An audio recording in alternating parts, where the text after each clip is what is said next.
John, let me ask you about the state of play right now. We saw a series of polls come out last week that showed Biden mid-50s. Some of them had Trump in the low 30s, 34. I think mid-40s, right on Biden, not mid-50s.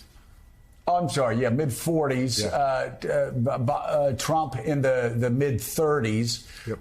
Head-to-head matchups looked okay. A Washington Post poll out yesterday seemed to go a bit more the Republicans' way, with Biden's approval rating, I think, at 39.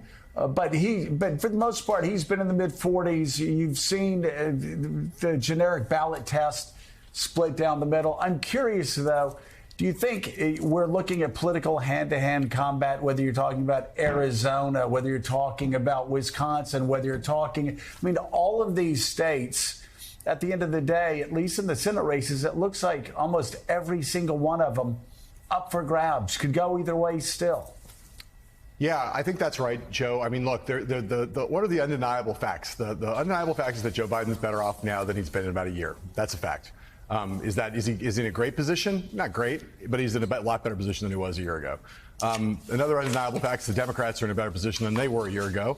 Okay, not those two things aren't unconnected. And I think everybody concedes now that if you look at for a variety of reasons, which we could go into more, ranging from the Roe v. Wade backlash to Biden's legislative wins to Trump's front and centerness in the national discussion. Everyone kind of concedes Democrats have a fighting chance now to hold the House. A fighting chance. They're not likely to hold the House. They have a fighting chance. So the forecasts range from 1 in 4 to 1 in 3. That's, again, compared to 0 in 10 6 months ago or 9 months ago. That's a good position to be fighting from. And I think you're right about the Senate, where even with a lot of these we've talked endlessly about on the show, even with a lot of these very weak Trump-backed candidates, a lot of those races are super close right now, and it's going to be political hand-to-hand combat, I think, at the House and the Senate level. Herschel Walker right now, there's some polls that show Herschel Walker in the lead over Raphael Warnock in Georgia. That Ohio race is really close. Obviously, Pennsylvania is going to be close. Arizona is going to be close all the way down to the wire. I think, if you ask for the consensus view, Democrats and Republicans, so people really following this closely, they'd say Democrats favored slightly to hold and maybe pick up a seat or two in the Senate. And as I said before, Democrats with a 1 in 4 or 1 in 3 chance of holding the House, but Republicans likely to take it. But the one thing no one talks about anymore, which they did 6 months ago, is the red wave. No one thinks Republicans are going to gain a lot of seats in the House of Representatives. That has leveled out.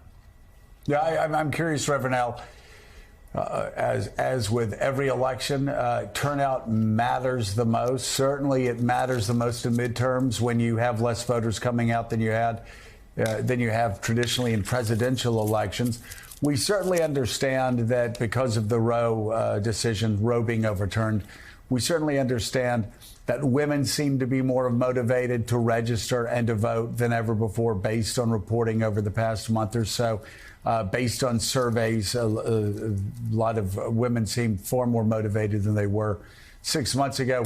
I'm curious, though, about the Democratic base. I'm curious about, again, the concern that we've heard from Democrats, whether you're talking about black Democrats, whether you're talking about Hispanic Democrats, whether you're talking about Democrats who have traditionally been the most loyal voters for the party, who seem to move more towards Republicans.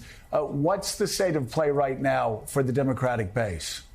I still am very concerned about the energy in the base. As you know, I travel a lot, and as I talk to people on the ground, in churches, even activists, I'm not feeling the kind of energy that would generate a turnout like we saw in 2020. And I think that clearly the majority of Americans lean toward a lot of the policies, but that does not mean that there is going to be this, in my opinion, the needed turnout, particularly in states that John just talked about, Pennsylvania, Georgia, and other states. It's one thing, when I was younger, if you called somebody in high school for a date and you had to convince them to come and date you. It's another thing when all you do is go to voicemail. Right now, we're getting voicemail in too many places. We're not getting people picking up the phone ready to date us on Election Day.